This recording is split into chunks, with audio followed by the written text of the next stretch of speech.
Nelson drives and a block. Lost it. Able to keep it in play. At least it looked like it. Whistle blew, actually. So we'll take it the other direction against the smaller Harper. Can't finish. And a foul called underneath. That's going to go on Tennessee's. Checks in for this Tennessee team.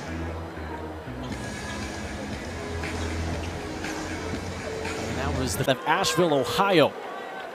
Had a career-high 8 points and a career-high 8 rebounds on Monday against Elon. TSU to just attack, because you're going to get to the foul line and you're going to be able to put up some points that way. And the rebound taken out of there by Lucia France. Pull-up jumper for Nelson. She wanted a foul. And the Buccaneers are starting to find something here a little bit as we approach the midway point of the second quarter. As you look at some of the names there, Chattanooga and UNC Greensboro, the latter being the defending regular, looking to try to make a run for a SoCon title in their own right. And what better challenge to get you ready for Miss. Paige Lyons knifing her way into the paint. This is not the only Power 4 team that ETSU will be. Is giving too much space for Spearman to get that three off. Tennessee, a combined 7. The shot clock's winding down. Nelson, jump hook, back rim. And Spearman able to get that at Memphis for this Buccaneers team. Also traveled to Louisville for 3 games. Take situation, Lyons had it poked away. And Latham picks up the tap from Boyd. And nobody stopped Latham. Go by Latham to pick up the ball. Just go coast to coast with it. Finishing high. Got a great look. Before making the move across the state. From Clarksville to Johnson City. And a great heads-up play by Hurst.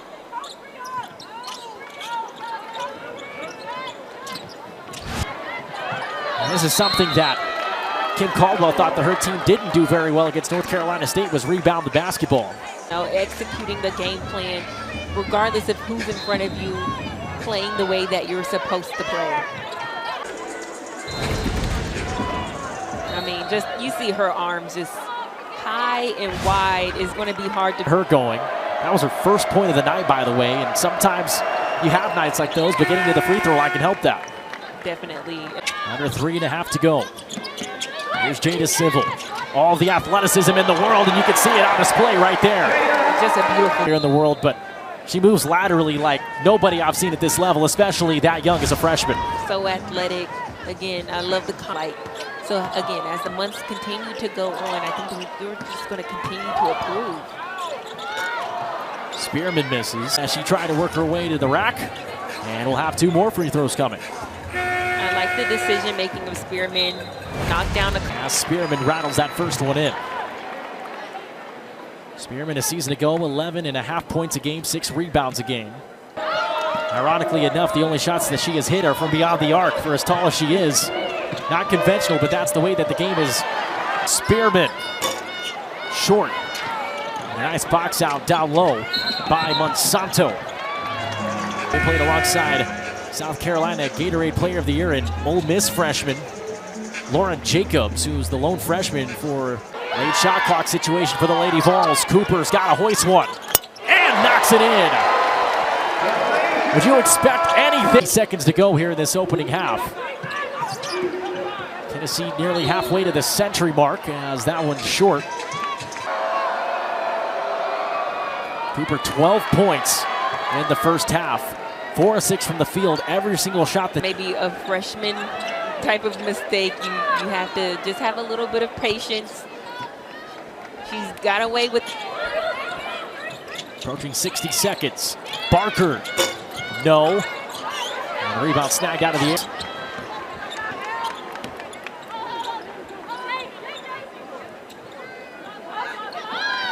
By Barker, great job doing a little counter move on that one, just stepping through her defender. No shot clock for the Buccaneers, and so ETSU can hold for one if they so choose. For Barker if she wants to. She shakes her head no. And we'll head to the half with a 49-14 Tennessee advantage here in the home. She's using her height to her advantage against these shorter defenders. She's able to just shoot over them. If you're ETSU, you can't. Us here in SEC country. Oh. A foul away from the ball. Of course, foul trouble for this Tennessee team, not of great concern, but of course you don't want to build bad habits in a game like this. A place where she has been perfect so far, 6 of 6. Spearman, that's her first free throw miss. Had a breakout season, all career highs last year.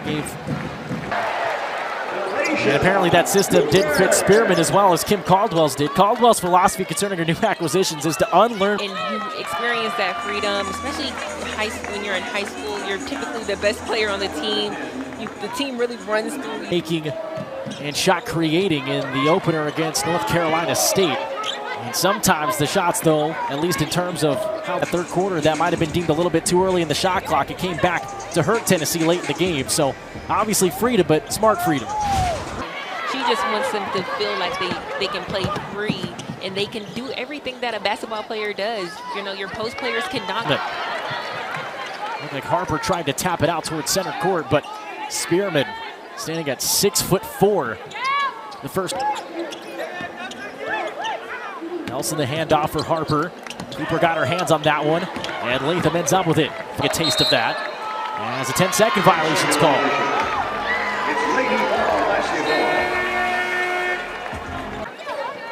A very interesting stat right there. Allison, our producer, doing a great job of getting that number in. Aspaldo!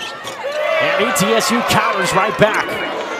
Jaden Harper dialing from distance. Tonight as Barker's in and out. Civil 6 points though, 3 for 3 from the field, so her limited opportunity, she's capital. I mean, hands down, Aldo notices that. He's a great E-line. It'll be really good if she can get into the action, really contribute some great minutes for this ETSU team. To score over 3,000 points in her high school career in Virginia history. So yeah, she's a hooper. Yeah. Making her collegiate debut tonight, and what a stage to make it on. Spearman blows right around. Youngkin lays it up, can't get it to. Get to the rim. 24th time in her career that Z Spearman has been in double figures, point field goal category. Richardson had it tapped away. A game miss. Unfortunately got it stripped away because she brought that ball down with really a good look for her. And Lucia Frantz is able to lay it up and in. And I would say wisely peels it back off with Spearman waiting underneath. The rebound and the putback.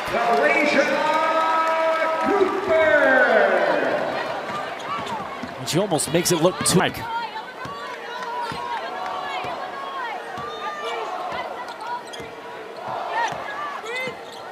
They picked up their energy. They're seeing some shots fall. It's the 4th point for Lions on the afternoon. It's on top of her, and the jump ball will give it back to the Buccaneers on the other side of this break. It's an All-of-America. A lot of contact. What a finish underneath by Monsanto. She did a little bit of a fake and went to the rim instead.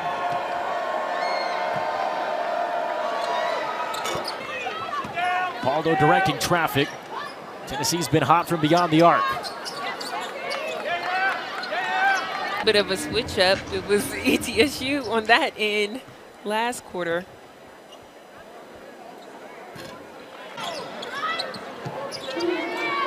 It's Maya Paldo.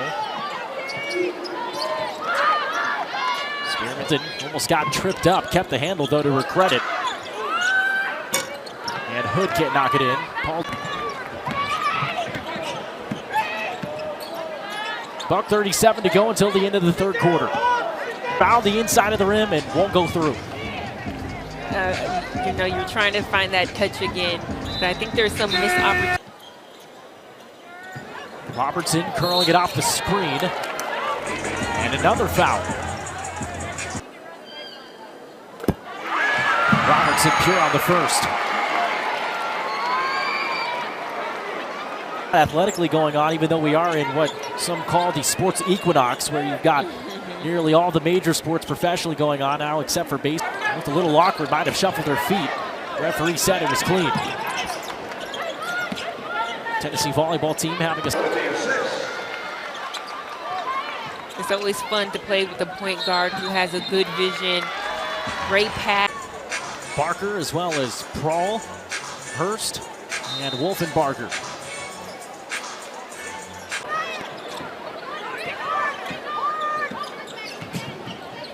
Leopoldo back in. Entry pass. Barker had her defender sealed. She was a little frustrated that she didn't get it the first time. Right through the net for Barker. And Harper is able to knock that one in.